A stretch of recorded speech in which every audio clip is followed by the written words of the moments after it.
Broiler মুরগি কে বলেছে? শিক্ষামন্ত্রী এবং মিলনকে শত মানে মুরগি মিলন, হাবিজাবি নানান ধরনের আরো খুব বাজে আর অনেক ট্রল এসে কেমন আছো, ভালো আছো, পড়াশোনা করো, নকল করা যাবে না, এগুলো কি তাকে দিয়ে মানা? না, আতিক ভাই কি ব্রয়লার মুরগি খান? না, ব্রয়লার মুরগি এটা স্বাস্থ্যের পক্ষে খুবই ক্ষতিকারক এবং ক্যান্সারের একটা অন্যতম প্রধান তাহলে তো কিছুই খাওয়া যাবে না। আমার খুব ওই যে যাকে বলে না চিকেন মুরগি খুব পছন্দ, তার মধ্যে ব্রয়লারটা যদি দেশি, ব্রয়লারটা না, যদি দেশি মুরগির ফ্রাইটাই হয় এগুলা।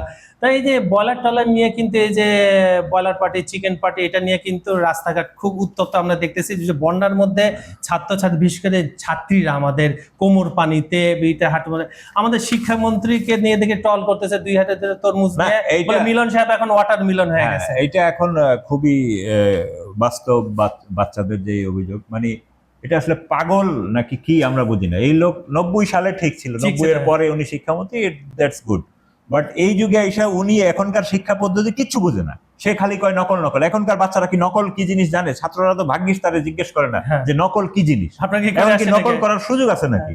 তারপরে সে বাচ্চাদের বলছে চিকেন ফার্মের মুরগি। তো বাচ্চারা এখনো ওই শেখ হাসিনার মতো যে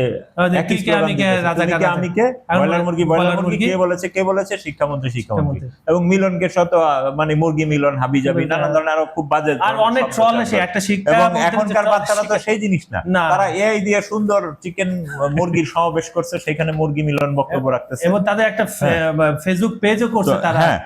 এই বাচ্চারা এখন এই সরকারেরও আমরা দেখতে পাচ্ছি ছাত্রলীগ যে ধরনের কাজ কারবার করতো, এরাও গিয়ে দেখি ওই দিন এক ছাত্রের গলার মধ্যে চাপ দিতে।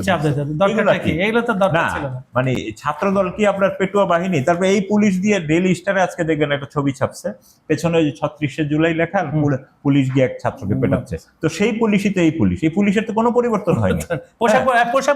পোশাক পরিবর্তন হয়েছে, ওইটা হলো ধান্দামি করার জন্য।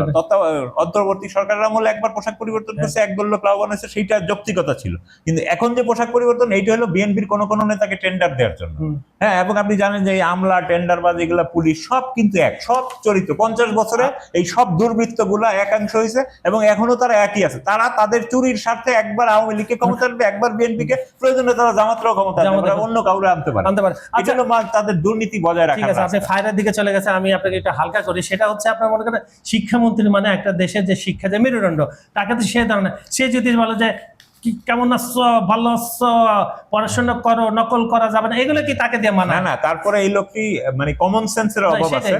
সারা বাংলাদেশে পানিতে তলিয়ে গেছে বৃষ্টি এবং নানান ধরনের বন্যা। চট্টগ্রামে বন্ধ করছে পৃথিবীতে ওয়ার্ল্ড নিউজ, পৃথিবীর সমস্ত আন্তর্জাতিক মাধ্যম, আল জাজিরা, সিএনএন, বিবিসি সবাই বাংলাদেশের এই পানির বন্দি, জলাবদ্ধতা, বন্যা, হঠাৎ বৃষ্টি, এগুলো নিয়ে নিউজ করছে। আর এই লোক ছাগলের মতো বলতেছে যে বাংলাদেশে, ঢাকা শহরে নাকি সে কোথাও পানি দেখে।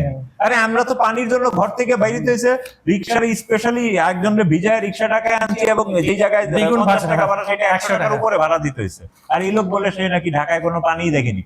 এগুলো তো শেখ হাসিনার মন্ত্রীর চেয়ে খারাপ। এখন ঘটনা হলো এদের জন্য মানে কি বলে শুভ বুদ্ধি উদয় হোক, এছাড়া এদের শুভ বুদ্ধির উদয় হবে না। আর যে ছাত্রদের দাবি করতেছে পদত্যাগ করা, আসলে বাংলাদেশের এইসব মন্ত্রীদের তো চরিত্রহীন, কারণ এরা কোটি কোটি টাকা দিয়ে মন্ত্রী হইতে হয়, যার ফলে সে তো এই পদ ছাড়তে চায় না। পদত্যাগ করলে তো তার এই টাকাটা লস, বিনিয়োগটা লস হয়ে যাবে। এই হলো মুশকিল। আচ্ছা ঠিক আছে, যদি এগুলো বলার কারণে আমাদের উপর অনেক ক্ষিপ্ত হইতে পারে, কিন্তু এইটাই কিন্তু বাস্তব অবস্থা। আমরা কোনো দলের পক্ষ বিপক্ষে যাচ্ছি না, আমরা বলতে চাচ্ছি মানুষের অধিকারের কথা, সাধারণ মানুষের কথা, ব্যাস। ঠিক আছে, আপনি লেবু দিয়ে শরবত খাবেন? আপনি থাকলে তো খাওয়া যেতে পারে। তা কালকে আমাকে একটু আপনি সময় দিন, আপনি তো খুব ব্যস্ত মানুষ, এদিক যান সেদিক যান, আপনাকে ধরা খুব মুশকিল, কিন্তু কালকে সময় দেন, কারণ আপনাকে পেয়ে ভালোই লাগে। তা ভালো থাকবেন, সুস্থ থাকবেন, ধন্যবাদ।